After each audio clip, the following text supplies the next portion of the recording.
बहुत सारी एजेंसीज़ हैं जो बिल्कुल सरकार की कठपुतली की तरह काम कर रही हैं, जैसे एनआईए, एनफोर्समेंट डायरेक्टरेट, काफ़ी हद तक सीबीआई भी तमाम लोगों के खिलाफ उसी तरह से झूठे केस बनाए गए हैं, जैसे कि भीमा कोरेगांव में बहुत सारे लोगों के खिलाफ। यूएपीए के कानून में यह है कि उसमें बेल लेना करीब करीब इम्पॉसिबल बना दिया गया। बहुत सारे लोगों के खिलाफ तो सिर्फ इस आधार पर यूएपीए के केस बनाए हैं कि वो किसी माओइस्ट को जानते हैं। सुप्रीम कोर्ट ने इनको सरकार के चंगुल से छुड़ाने के लिए काफ़ी आदेश दिए।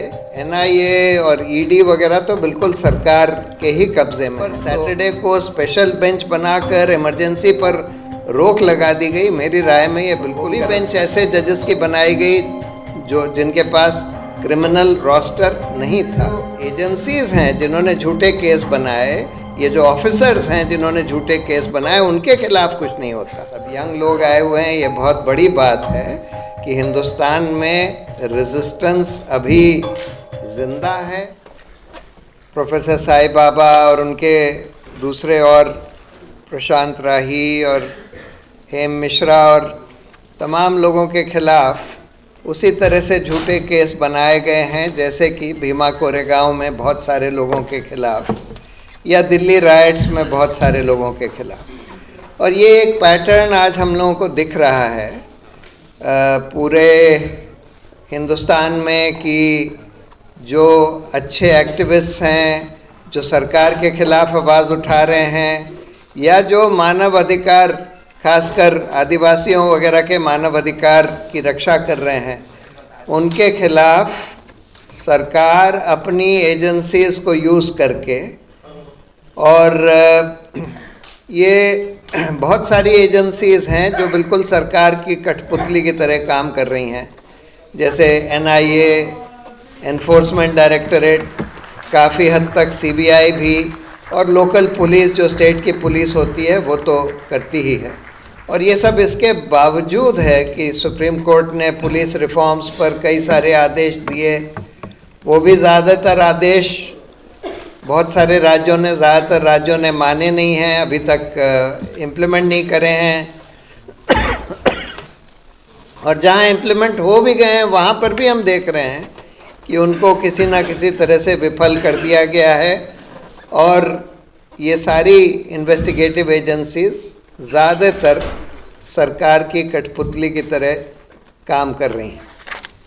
और इसमें पहले तो खैर सेडिशन को यूज़ किया जाता था, हाल में सुप्रीम कोर्ट ने उस पर रोक लगा दी है। सेडिशन में लिखा है कि अगर कोई सरकार के खिलाफ भावनाएं भड़काएगा तो उसको सेडिशन के ऑफेंस में, ये अंग्रेज़ों ने बनाया था कानून।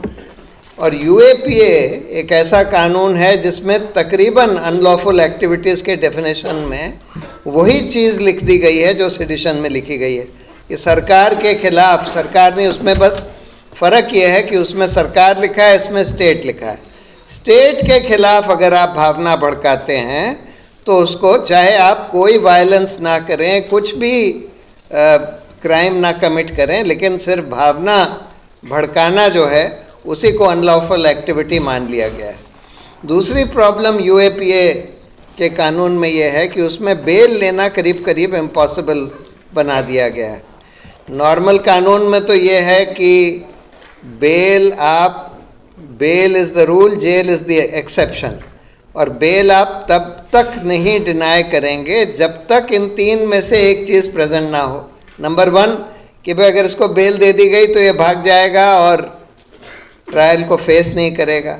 नंबर 2, अगर इसको बेल दे दी गई तो फिर ये एविडेंस से छेड़छाड़ करेगा। और नंबर 3 कि इसने बहुत ऐसा घिनौना अपराध किया है, अगर बेल दे दी गई तो इस तरह के और अपराध करेगा। ये 3 में से अगर कोई कंडीशन ना हो तो फिर बेल रूल है।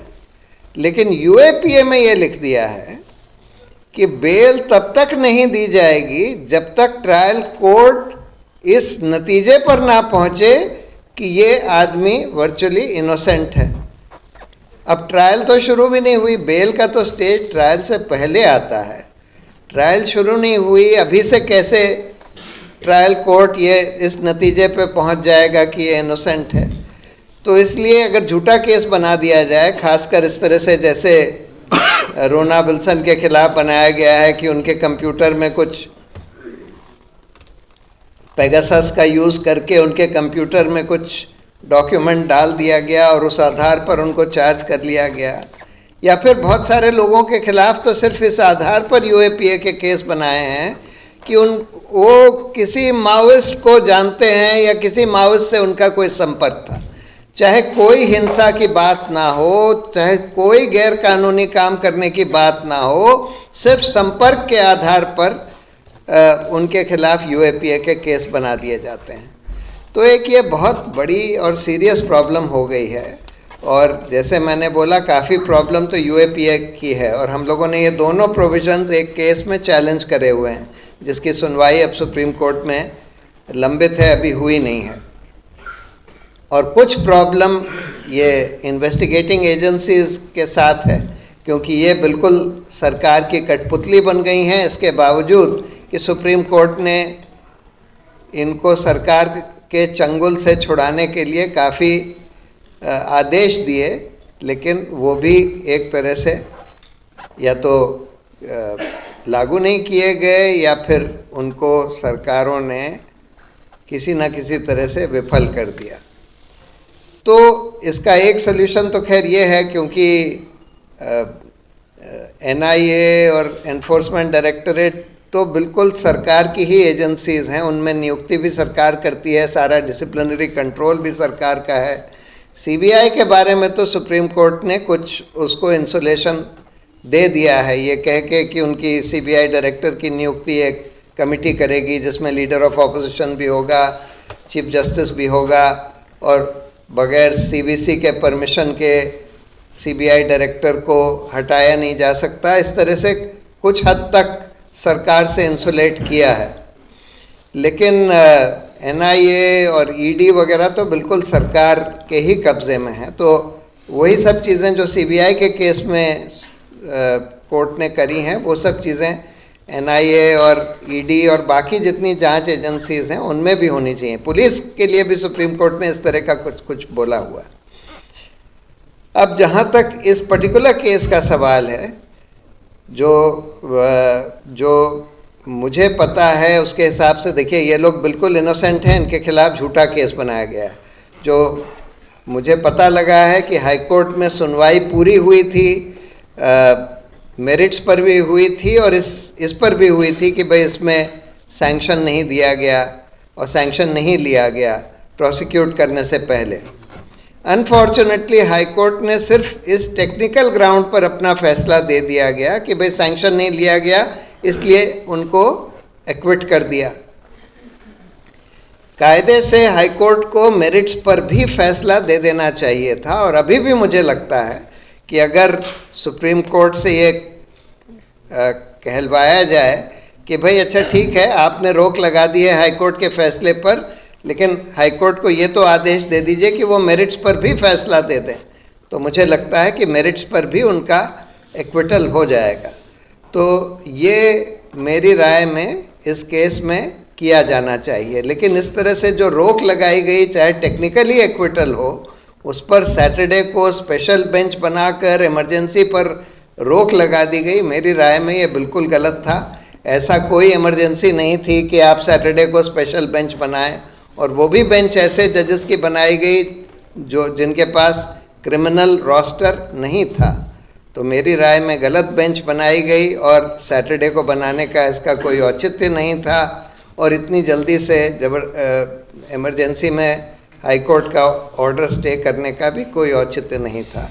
लेकिन खैर, अब आगे की का रोड जो है, मेरी राय में यही है कि हाई कोर्ट को ये कहा जाए कि आप मेरिट्स पर भी फैसला सुना दीजिए। मुझे इसमें कोई शक नहीं है कि इवेंचुअली ये लोग सब बरी होंगे, लेकिन अनफॉर्चुनेट चीज़ ये है कि साईं बाबा जैसे जने के लिए जिनकी हेल्थ बहुत ख़राब है, उनको इतने दिन तक इतनी मुश्किल में अंडा सेल वगैरह में रख कर उनकी हेल्थ और ख़राब कर दी गई है। और ये कई जगह अब देखने में आ रहा है कि कई लोगों की तो मौत ही हो गई है इस तरह से एकदम इलीगल कस्टडी में। और ये हम देख रहे हैं कि अल्टीमेटली सब लोग बरी हो जाते हैं या ज़्यादातर लोग बरी हो जाते हैं, लेकिन ये जो एजेंसीज़ हैं जिन्होंने झूठे केस बनाए, ये जो ऑफिसर्स हैं जिन्होंने झूठे केस बनाए, उनके खिलाफ कुछ नहीं होता।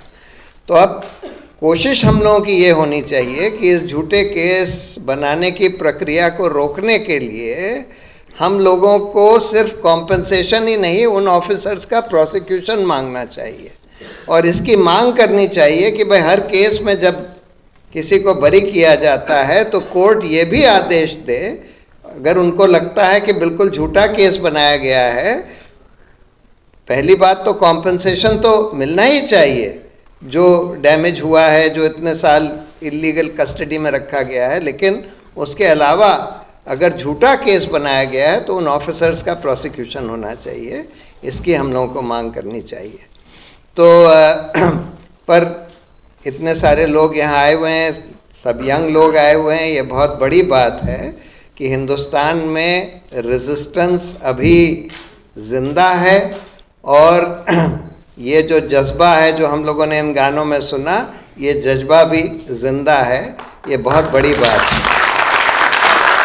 तो हमारी आप लोगों के साथ पूरी कंधे से कंधा मिलाकर इस लड़ाई को आगे बढ़ाने के लिए मैं बिल्कुल आपके साथ खड़ा हूँ और उम्मीद करता हूँ कि जल्दी ही इस केस में ये लोग सब बाहर आएंगे। Thank you.